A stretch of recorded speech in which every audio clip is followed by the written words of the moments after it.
ঘাটালে জল নামতেই রাস্তার ভয়াবহ চেহারা, নতুন দুর্যোগে সাধারণ মানুষ। দীর্ঘদিন জলমগ্ন থাকার পর অবশেষে ঘাটাল এলাকায় জল নামতে শুরু করেছে। তবে জল নেমে স্বস্তির পরিবর্তে নতুন করে দেখা দিয়েছে দুর্যোগ। শহর থেকে গ্রাম সব জায়গাতেই ভেঙে পড়েছে রাস্তাঘাট।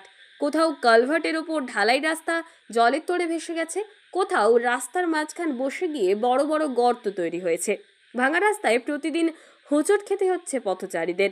দুর্ঘটনার আশঙ্কায় সাইকেল, মোটরবাইক কিংবা ছোট গাড়ি চালকেরা রীতিমতো আতঙ্কে রয়েছেন। প্রতিদিন এই ভগ্ন রাস্তাতেই যাতায়াত করতে বাধ্য হচ্ছেন সাধারণ মানুষ। স্কুল কলেজের পড়ুয়া থেকে শুরু করে কর্মজীবী মানুষ, ব্যবসায়ী সবাই সমস্যায় জর্জরিত। এলাকাবাসীর অভিযোগ, বর্ষায় ঘাটাল প্রায় প্রতি বছরই প্লাবিত হয়, কিন্তু প্রশাসনের তরফে রাস্তা সংস্কারে কোনো দীর্ঘমেয়াদী উদ্যোগ নেই। ফলে প্রতি বছরই জল নামার পর একই সমস্যা মাথাচাড়া দিয়ে ওঠে। স্থানীয়দের দাবি, দ্রুত ভাঙা রাস্তাগুলির মেরামতি শুরু করা হোক, নইলে যে কোনো সময় বড়সড় দুর্ঘটনা ঘটতে পারে। দুর্যোগ কেটে গেলেও ঘাটালবাসীর দুর্ভোগ যেন শেষ হচ্ছে না। দুর্যোগ হঠাৎ করে হড়পাবানের মাধ্যমে অনেক রাস্তা ক্ষতি হয়েছে। সেই জন্য আমাদের অনেক ভূ আধিকারিকরা এসেছেন, এখানে দেখে গিয়েছেন। তারা কথা দিয়েছেন, যথাযথ চেষ্টা করছে গড়খাই ব্রিজটা করার জন্য।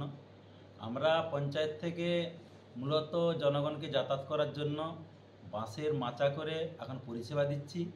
যখন জলটা খুব বিপজ্জনক সময় বয়েছিল, তখন আমরা অঞ্চল থেকে প্রায় 32 দিন নৌকা দিয়ে করে যাতায়াত করি জনগণ।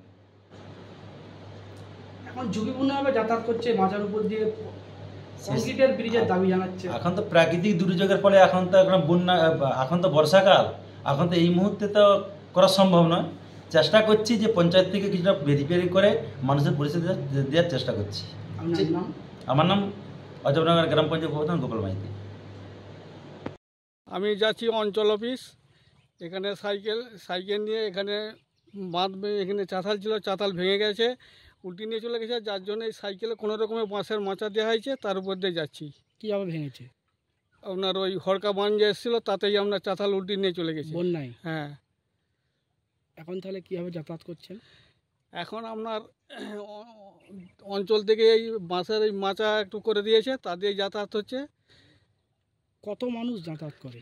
এখান থেকে প্রায় 1000-1200 লোক প্রত্যেকদিন যাতায়াত করে। এই আপনার এখানে সামনে বাজার আছে অঞ্চল অফিসে, ওখানকে যায়, এবং স্কুল, কলেজ এবং বিডিও অফিস সব এই ধার দিয়েই যাতায়াত। বিডিও অফিস তো আমাদের বর্দা, সেই সব এইটা দিয়েই যাতায়াত, এবং ঘাটার যেতে হলেও এইটা দিয়ে। খুবই সমস্যা মানে সেই কদিন এখানে যাতায়াত একবারে বন্ধই হয়ে গেছিলো। এই জলটি মরতে এখানে এই সাঁকোটি দেওয়া হয়েছে। কি চাইছেন আপনারা? আমরা চাইছি যাতে পাকার সেতু হয়, কংক্রিট, সেই ব্যবস্থা যাতে হয়, সেই ব্যবস্থাই করুন। আপনার নাম? আমার নাম বিমল পাল, বাড়ি ভাঙাদহ।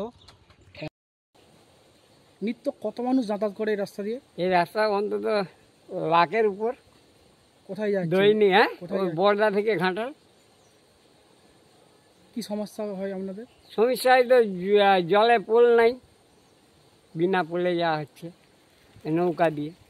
নৌকা দিয়েছিল। যানবাহন চলাচল বন্ধ? হ্যাঁ, এখন তো বন্ধ।